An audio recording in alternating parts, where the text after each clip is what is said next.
TJ. How we doing? Good, thanks.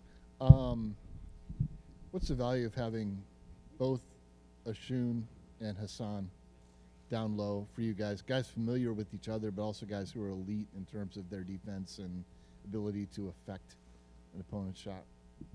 For both of those guys, they've certainly accomplished a lot already up to this point in their career, and give us guys with experience on the front line, certainly athleticism, rim protection, ability to make plays, come from a distance and close those gaps. So both guys have been really impactful at doing things, preventing shots at the goal, and at the same time, we believe in those guys' ability to guard on the perimeter and take away shooters as well. So it gives us a whole nother dynamic with our group for sure.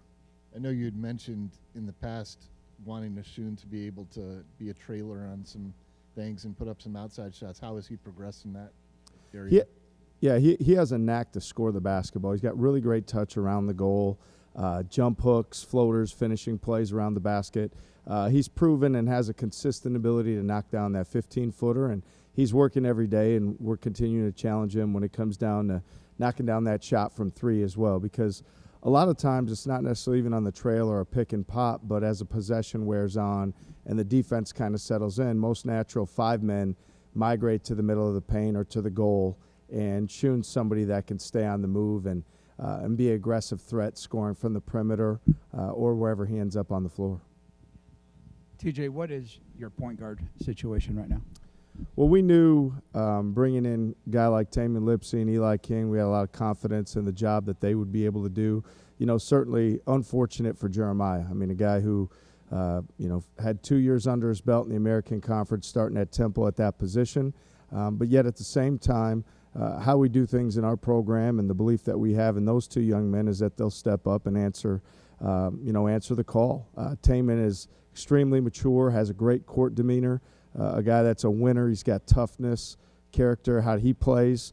Eli's a tremendous passer, floor general, a guy who's played that position for a lot of years as well. We've got confidence in him. And then Jaron Holmes is somebody that over the course of his career has played some spot minutes there also. So we'll look at all three options and continue to look at combinations and how that group can be best for one another. Monte had a mentor when he came in. Kane? Yeah. Brockington helped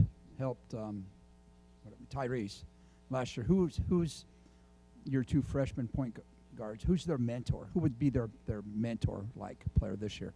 Well, the great thing is we have, a lot of experience across our lineup. So whether it's a guy like Kelsher, who's been here with us and now, entering his final season, or Holmes, who, has a dynamic personality, a lot of leadership skills. You've got other guards out there that can do that job. Caleb Grill, he's in his fourth year of college basketball. So those guys all can share their experiences, things they've learned, and be helpful to those young guys. And that goes the same for our frontline guys. We've got a lot of experience there too. So I don't necessarily think anything has to fall on one person's shoulders or they have to do a certain job. But by collective effort, we can all work together to put those guys in great position to be successful. Having a freshman point guard last year, does that aid you in how to handle this year with maybe two of them? Yeah, I think, it was certainly not something that we planned for exactly this way, but, it's worked itself out. And, look, Tamin's a guy that we knew when we recruited him.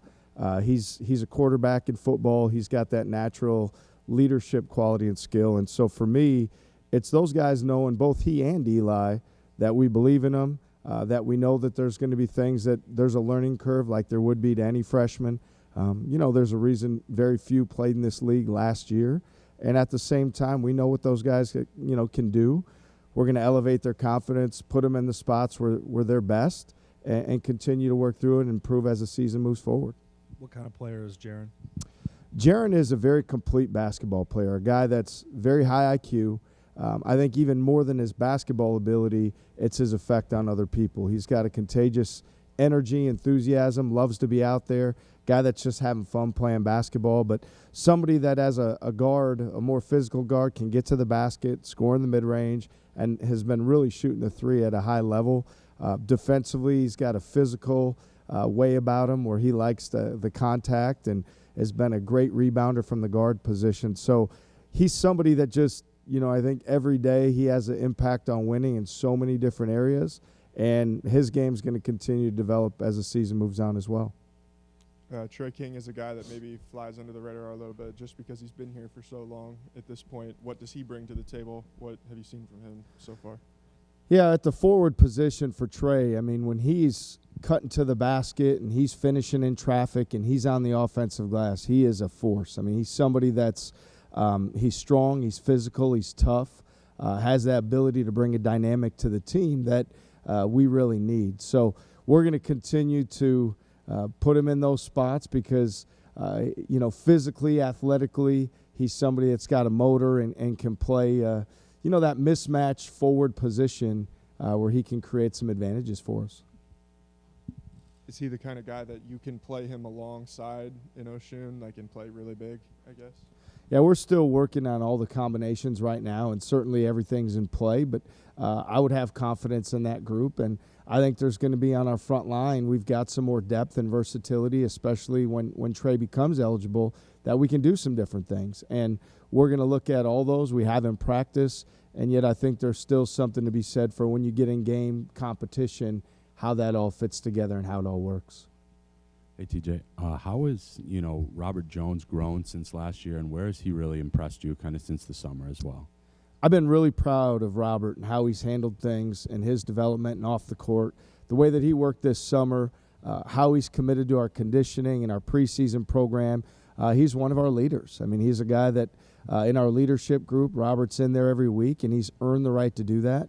The pride that he has in our program and the work that he's done is really impressive, and we believe we're going to continue to elevate his game, and he's going to do the hard work to do that also. I mean, he's becoming more and more of a formidable threat that we can go to on the block, and a guy that's confidence is growing with each and every day. And I'll just always believe in the guys that work really hard that things tend to go their way, and Robert certainly falls in that category.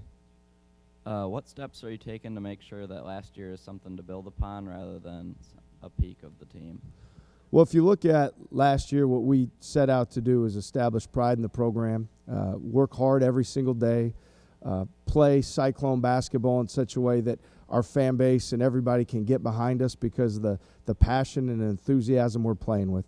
That's something you can count on this year as well. Our guys are working extremely hard every single day and committed to those same habits we were last year, yet every team is different. So we're not going to ever gauge our program on what last year did or what this year does in relation. That really doesn't have a whole lot to do with this year's team. What we are going to focus on is this year's group continuing to build those same work habits, this year's team being the best version of what they can be, and continue to develop as the season moves forward. What do you see Taman bringing to the team, especially being from Ames and having that familiarity?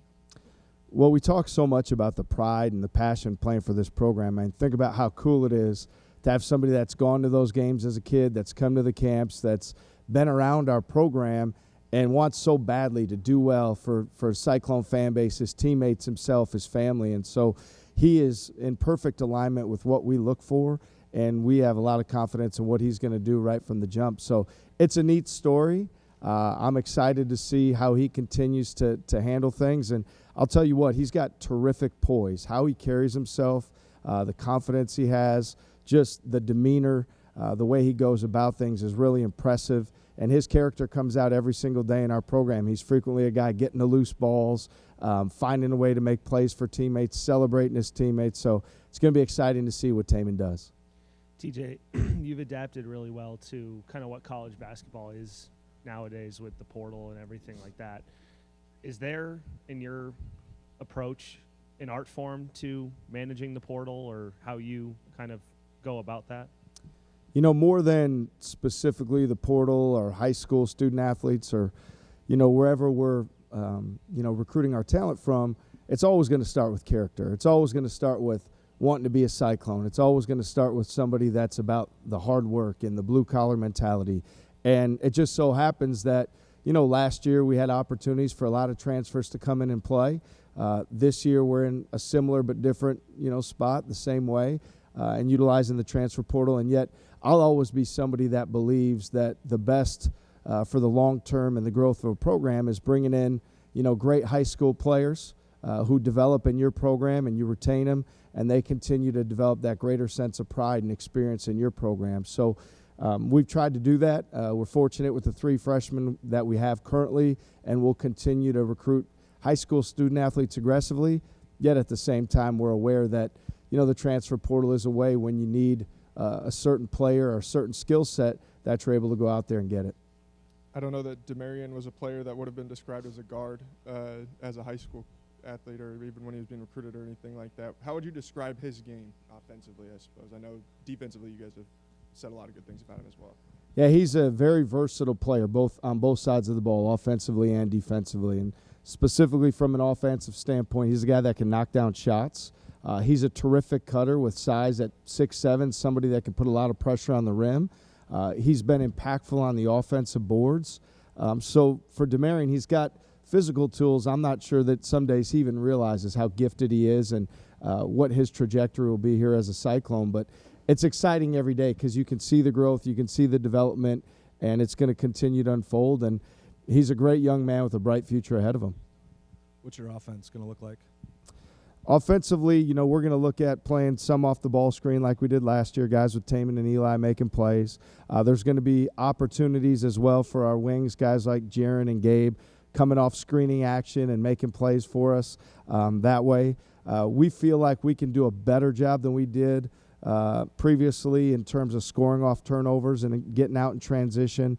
And then at the same time, offensive rebounding isn't an area a lot of people talk about when you talk about offense, but if you can get a lot of offensive rebounds and convert those into points, that can be really effective too. So our offense will be physical. Our offense will be, sharing the basketball, cutting with force, moving the ball, trying to get it into the paint, and scoring, playing to the strengths of our personnel. When you say scoring off turnovers, converting offensive rebounds, is that driven by personnel or just philosophy that you think you can exploit those areas generally? Yeah, probably some of both. I mean, we've talked a lot about the depth on our front line, having more bodies, length, athleticism, guys that have been proven offensive rebounders and continue to put them in great spots where they can go get those second chance points.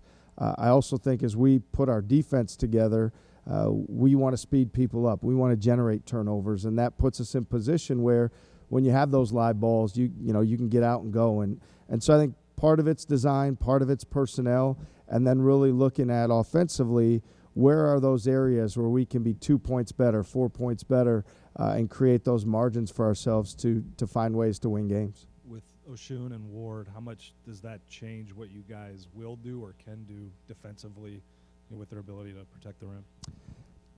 In the past places they've been, their defenses have been more about anchoring them right at the rim. We fly around defensively, and at times those guys can end up on perimeter players based on our coverage plans and what we do in terms of, scouting and game planning for opponents.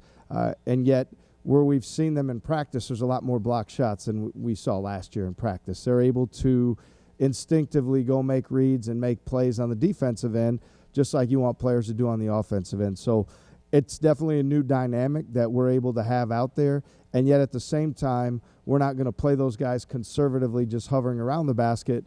We're going to play a very effort-based defense that allows them to fly around and use their instincts to make those plays at the rim. With Gabe and Caleb in particular last season, you'd see games where they'd go off from three and then kind of recede a little bit for a game or two. What have they worked on in terms of consistency in their shot from outside? The great thing for Kelsher, I mean, he's been so terrific in practice in terms of his confidence, his poise, staying in his zone, playing to his strengths, knocking down the shots. I mean, we saw at the end of last season for him, felt like he was really climbing as the season wrapped up, and he's carried that confidence over. And so we're really looking at the consistency for him, and that's staying in that zone. I think a lot of times with young people, you want to do everything and really focusing on the things, his greatness, where he can be, every possession where he can have a positive impact, and he's really done that. For Caleb, where we've seen growth is as much on the court as off the court in terms of maturity. So you don't have, as much of those swings. So you're not a streaky shooter as much as a consistent shooter. And Caleb's been a guy in practice. I mean, man, he is shooting it at a high clip. But that's not all we value in Caleb. We know that he's a great cutter. He plays with terrific energy. He wants to make plays for his teammate. He values his assist-to-turnover ratio, and he's been an awesome rebounder at this point. So both of those guys have taken a big step forward, and we're excited to see what that looks like when the games come. What's the overall health situation of your team? I know you had some dings or whatever you want to call them this summer during the offseason.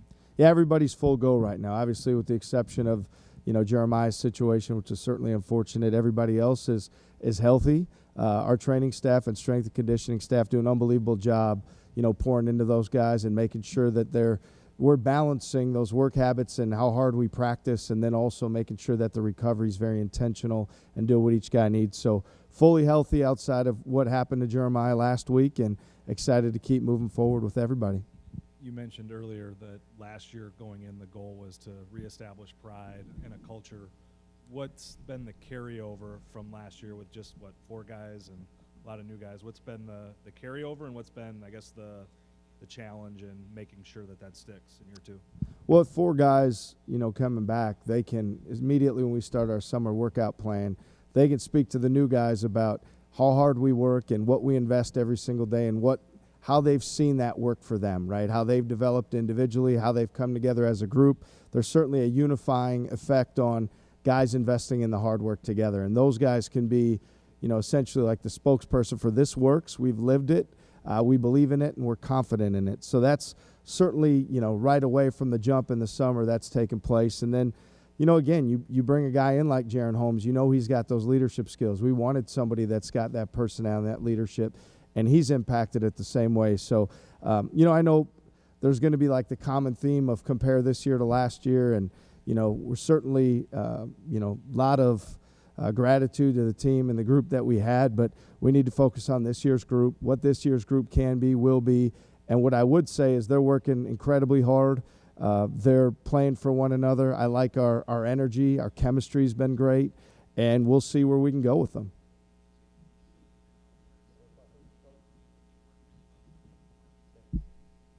Thank you very much.